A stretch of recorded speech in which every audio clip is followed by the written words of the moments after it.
Whether you're 18, 80, or anything in between, if you have a good idea and make smart decisions, you can make millions, and you can do it fast. The proof is all around us in the young and the rich. Tonight, we'll show you what they're doing and doing fast to make those millions so you can do it too. Take Ryan Blair. He's founded 6 successful companies, and he's only 30 years old. He's going to show you how to stop overthinking and start making millions fast. And then there's Ivanka Trump. Don't make the mistake of seeing her as born into privilege.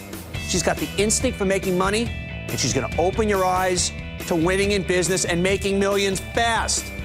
Let the young and the rich teach you to make money fast. I'm Donny Deutsch, and that's tonight's big idea.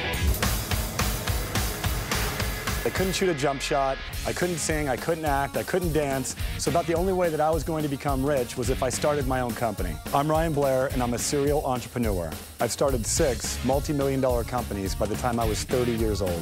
24/7 Tech, multi-million-dollar business. Sky Pipeline, $25 million business. PathConnect.com, soon to be a billion-dollar business. ViSalus Sciences, $100 million company. I can't believe I am where I am. When I made my first million, I was in awe. It was like my entire life had changed forever. Where I'd come from, I had nothing to lose. So most entrepreneurs, they fail because they have something to lose. For me, there was no way I was heading back to where I came from. Life could only get better, and life could only get bigger. Well, life's been great for you, sir. Tonight, we're teaching people it doesn't always take 100 years to make the money. I mean, you at 19 had your first company, 6 companies, all multi-million-dollar companies by the time you're 30. How'd you figure it out? Where did this drive come from? Well, you know, first there's a misconception here. It's been 10 years of, 17 hours a day, 7 days a week. No shortcuts. So career-wise, I've probably done more work than most people that are 50, 60 years old. So there is no shortcut. Now, I'm lucky that I had the right mentorship, people to teach me things that, that you can't just find in business school. But growing up, you had anything but mentorship. No. Take me to life as a kid. Your story is a rough one. Yeah, I was raised by a single mother. Tragedy struck my family when my father got addicted to drugs. He was a middle-class, successful person. So I started out with a decent lifestyle, and then we lost everything. Went to, in and out of the streets, in and out of foster care facilities. My mother struggled on minimum wage to raise me. And so I kind of had a bone to pick with society. I was really angry with everything that had happened to me and my mom, to losing everything, homes being foreclosed on. I lost everything and then found myself in a position where I had nothing to lose. What does it feel like as a 9-year-old, 11-year-old kid? They're foreclosing your home. You see your mom working minimum wage. You're being put in for any particular moment you remember where you go, this is I am never going to feel this again. There's one. My mom and I had fled from my dad because he was in bad shape, and we were court ordered to flee. Otherwise, I'd be taken to foster care forever. And we moved all of our stuff into this new home, and I was so excited. It was a 1-bedroom home in a bad neighborhood, and we offloaded all of our goods. And then we went back for a second trip to get the rest of our stuff. And the people in the neighborhood saw us moving in, and they robbed us of everything. And when I walked into the home and saw that my prized possessions, everything that I had as a kid that I loved and adored, was taken from me, clothing, everything. I mean, I had nothing. And we called the police, and the police showed up, and they said, Ryan, you don't want to report this crime, because those people in the park will know you reported it, and they'll come back for vengeance. That was when I knew I was in a whole new world. How old were you at this point? I was about 13. I was about 13. When I saw the look on the police officer's face and he said, I really feel bad for this kid, that was when when I understood that it was different, that what I had was a lot worse than what a lot of other people had.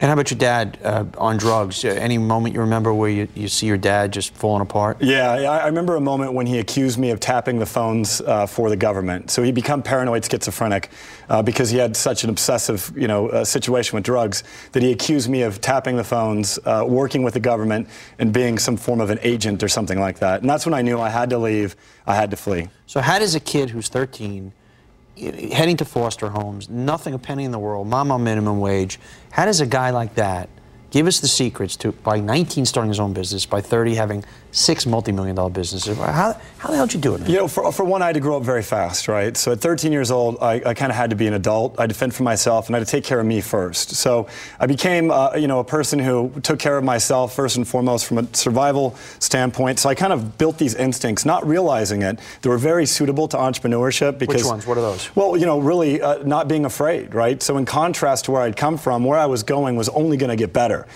So I was never going to go back to the bad neighborhood. I was never going to go back to a one-bedroom shack in the middle of a, gang-ridden territory. I'd never go back there. So starting a business was real easy. It was risky, though. I left a job, a career where I was making close to $100,000 a year. I was 19 years old, and I said, I'm going to risk everything. How will you take me to that math? Once again, you're a kid in the ghetto. You're a kid with nothing. You're foster homes. How do you make $100,000 a year at 19 years old? It's an interesting story. I was in youth camp, and I found in preparation for coming on the show here, I found a letter that I wrote to my mom in camp saying, I'm going to do better. I'm going to get my life. I'm going to make you proud one day. And today, I started playing with computers, and I really think I want to do something in the industry or in the field of computers. It wasn't that quite articulate, but I have that letter, that moment. I didn't realize it at the time. I didn't even realize it. I was about 14 years old. I was in camp for over a month, and I remember I really was fascinated by computers. And at the time, if you recall, in the .com 1.0 era, anyone who had skills with regard to computers, there were talent that was high in demand, and we were making absurd amounts of money. So I would get, I'd sign on to a company, get a $15,000 signing bonus, and 3 months later, I'd get a 30% raise and sign on to another. And what happened at 19? So at 19 years old, I got struck with the idea to be an entrepreneur. I was afraid, though. I'd had a lot of things going, right for me, making good income. I'd bought a car, so I'd taken some risk, got some debt. And I decided I wanted to be an entrepreneur, and I went to my mentor, my stepdad, and I said, I'm thinking about being an entrepreneur.